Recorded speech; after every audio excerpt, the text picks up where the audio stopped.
사랑하는 성도 여러분, 어제 하루도 주의 은혜 가운데 평안하셨습니까? 2022년 3월 1일 화요일 아침 매일 성경 말씀 묵상 시간입니다. 다 같이 사도신경으로 신앙 고백하며 오늘 말씀 묵상 시간 함께 시작하겠습니다. 나는 전능하신 아버지 하나님 천지의 창조주를 믿습니다. 나는 그의 유일하신 아들 우리 주 예수 그리스도를 믿습니다. 그는 성령으로 잉태되어 동정녀 마리아에게서 나시고 본디오 빌라도에게 고난을 받아 십자가에 못 박혀 죽으시고 장사된 지 사흘 만에 죽은 자 가운데서 다시 살아나셨으며 하늘에 오르시어 전능하신 아버지 하나님 우편에 앉아 계시다가 거기로부터 살아있는 자와 죽은 자를 심판하러 오십니다. 나는 성령을 믿으며 거룩한 공교회와 성도의 교제와 죄를 용서받는 것과 몸의 부활과 영생을 믿습니다. 아멘. 오늘 우리가 함께 읽을 기록된 하나님 말씀은 누가복음 11장 29에서 36절까지의 말씀입니다. 신약 112쪽경에 있는 누가복음 제11장 29에서 36절까지의 말씀입니다. 무리가 모였을 때 예수께서 말씀하시되 이 세대는 악한 세대라. 표적을 구하되 요나의 표적밖에는 보일 표적이 없나니 요나가 니느웨 사람들에게 표적이 됨과 같이 인자도 이 세대에 그러하리라. 심판 때에 남방 여왕이 일어나 이 세대 사람들을 정죄하리니 이는 그가 솔로몬의 지혜로운 말을 들으려고 땅 끝에서 왔음이거니와 솔로몬보다 더 큰 이가 여기 있으며 심판 때 니느웨 사람들이 일어나 이 세대 사람들을 정죄하리니 이는 그들이 요나의 전도를 듣고 회개하였음이거니와 요나보다 더 큰 이가 여기 있느니라. 누구든지 등불을 켜서 움속에 넣거나 말 아래에 두지 아니하고 등경 위에 두나니 이는 들어가는 자로 그 빛을 보게 하려 함이라. 내 몸의 등불은 눈이라. 내 눈이 성하면 온몸이 밝을 것이요 만일 나쁘면 내 몸도 어두우리라. 그러므로 내 속에 있는 빛이 어둡지 아니한가 보라. 내 온몸이 밝아 조금도 어두운 데가 없으면 등불의 빛이 너를 비출 때와 같이 온전히 밝으리라 하시니라. 아멘.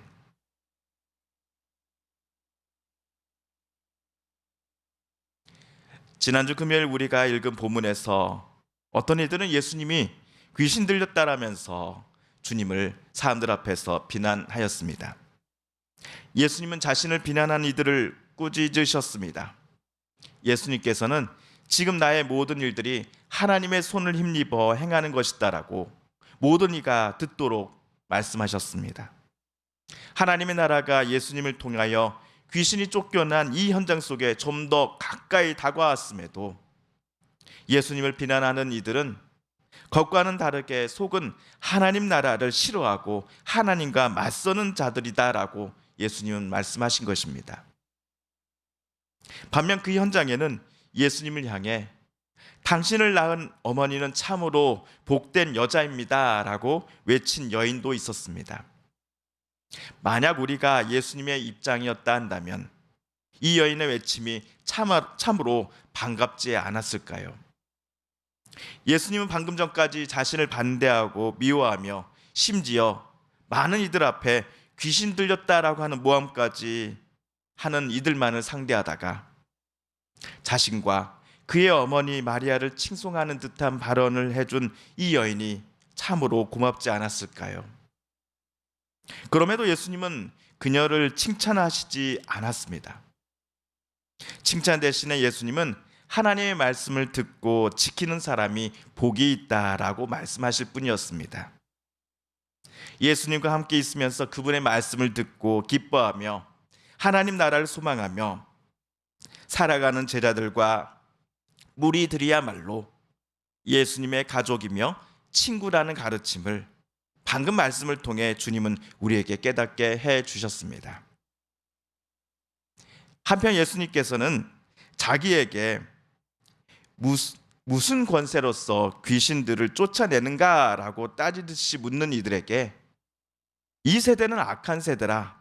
표적을 구하되 나는 이 세대에게 보여줄 것은 요나의 표적밖에는 없습니다라고 대답하십니다. 구약의 요나서에서 요나가 니느웨 사람들에게 표적, 즉 표징이 되었지요. 니느웨 사람들이 만약 회개하지 않는다면 하나님께서 그 땅을 심판하시겠다라고 계획하셨기에 요나를 하나님은 니느웨로 보내셨습니다. 마찬가지로 예수님께서는 자신이 당시의 이스라엘, 특히 유대인들에게 요나와 같은 표징이 될 것이다라고 지금 말씀하십니다. 니느웨와 같이 악해져 있었던 예수님 당시의 유대인들이 만약 회개하지 않는다면 소돔과 고모라 같은 심판을 하나님께로부터 받게 될 것입니다. 반대로 유대인들이 니느웨 사람들처럼 회개한다면 그들을 향해 계획된 모든 무서운 심판들을 하나님은 거두어 주시고 대신 그들을 구원하시며 다시금 그들의 하나님이 되어 주실 것입니다. 이 메시지를 전하고자 요나처럼 예수님께서는 하나님의 보내심을 받아 이곳에 오셨다라는 것을 요나의 표적에 빗대어 주님은 설명하고 계셨던 겁니다.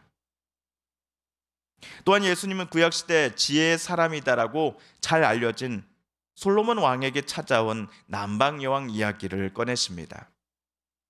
그녀는 당시 최고의 지혜자라고 소문난 솔로몬에게서 지혜를 얻고자 예루살렘을 찾아왔습니다. 그런데 지금 예수님의 말씀을 기분 좋은 사람이든 아니면 공격적이고 부정적인 마음으로 듣고 있는 사람이든지 간에 그들 앞에는 솔로몬보다 더 크고 위대한 분이 서 계시다는 것을 거기 있었던 사람들은 알아챘어야 했습니다. 왜냐하면 솔로몬과는 비교할 수 없을 정도로 크고 위대한 이가 바로 예수님이시기 때문입니다. 하지만 당시 많은 사람들은 예수님께로부터 나오는 하나님의 말씀과 지혜를 알고자 애쓰기보다는 오히려 예수님을 미워했고 심지어 귀신에 씌었다라고 하는 그 모함을 씌워서 주님을 죽이고자 했습니다. 그렇게 예수님께서는 32절에서 이렇게 말씀하십니다.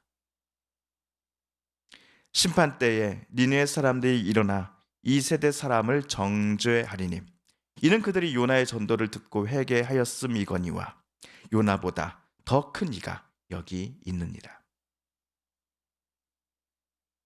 요나의 말을 듣고서 즉시 회개한 니느웨 왕과 그의 백성들과는 달리 요나보다 더 큰 분이신 예수 그리스도의 말씀을 듣고서도 더 악한 마음으로 살고자 했던 당시 유대인들을 예수님께서는 안타까워 생각하신 것입니다. 그들은 남들 앞에서는 표적을 구하며 그 표적을 통해 하나님께서 자기 민족 안에 뜻하신 바를 마치 본인들도 따라 행할 것처럼 예수님 앞에 말을 합니다. 하지만 실제로 그들의 속마음은 어떤 표적에도 상관없다. 오직 하나님과 맞서며 자신들을 남들 앞에 높이고 의롭게 보이게 할 생각뿐이었던 것입니다. 이러한 그들의 속마음을 예수께서는 훤히 꿰뚫고 계셨기에 주님은 너무나 안타깝고 속상하셨을 것입니다. 그래서 예수님께서는 지난번에 이어서 또다시 등불 비유를 주변 사람들에게 오늘 또 들려주십니다. 등불의 목적은 주변을 밝게 비춰서 사람들이 주변의 사물들을 똑똑히 보게 하기 위함입니다. 우리 몸에 등불이라 할 수 있는 눈도 마찬가지입니다. 그렇다면 예수님께서는 우리 속사람이 담고 있을 빛이 원래 목적대로 본인 자신과 주변을 밝게 비추고 있는지를 우리들 스스로에게 꼭 물어보라고 하십니다. 혹시라도 등불처럼 자기 자신과 다른 사람의 길을 밝게 비춰줄 본인 속의 마음이 빛의 근원이신 예수 그리스도 때문에 늘 밝은 상태로 유지되고 있는지, 아니면 눈이 흐려지고 마음이 흐려져서 욕심과 욕망 그리고 하나님 없이 살려고 하는 그 교만함의 얼룩짐으로 점점점 어둡게 변화되어 가고 있는 것은 아닌지를 주님은 우리들 스스로에게 묻고 답할 수 있어야 된다라고 오늘 경고하고 계십니다. 사랑하는 성도 여러분, 오늘은 누가복음 말씀 묵상 제 32번째 시간이었습니다. 오늘 말씀을 읽으실 때 하나님께서 저와 여러분에게 깨닫게 해주신 교훈과 말씀, 들려주신 음성을 기억하시며 이 시간 우리가 함께 읽은 말씀을 붙잡고 기도드리기를 원합니다. 우리 성도님들과 가족들 중에 하나님의 고쳐주심과 이렇게 세워주심, 치료해 주심을 놓고 간절히 기도하는 분들이 계십니다. 우리도 한 마음과 한 뜻으로 함께 기도 드리십시다. 어서석히 우크라이나의 그 전쟁이 멈추게 하여 주소서. 다시 우크라이나에 하나님 평화를 주시고 사람들이 죽어가는 그 전쟁을 하나님 그쳐 주소서. 하나님 멈추게 하여 주소서. 코로나19의 무서운 그 그림자도 어서속히 사라지게 하여 주시고 3월 9일에 있을 새로운 대통령을 뽑는 선거에 우리 모두 올바른 지혜와 판단을 가지고 이 나라 이 땅을 위한 올바른 지도자를 선출할 수 있는 마음을 또 지혜를 허락하여 주소서. 마지막으로 우리가 가지고 나온 간절한 기도 제목 하나님께 아뢰며 하나님의 은혜의 보좌 앞으로 더 가까이 나아가겠습니다. 함께 기도합니다.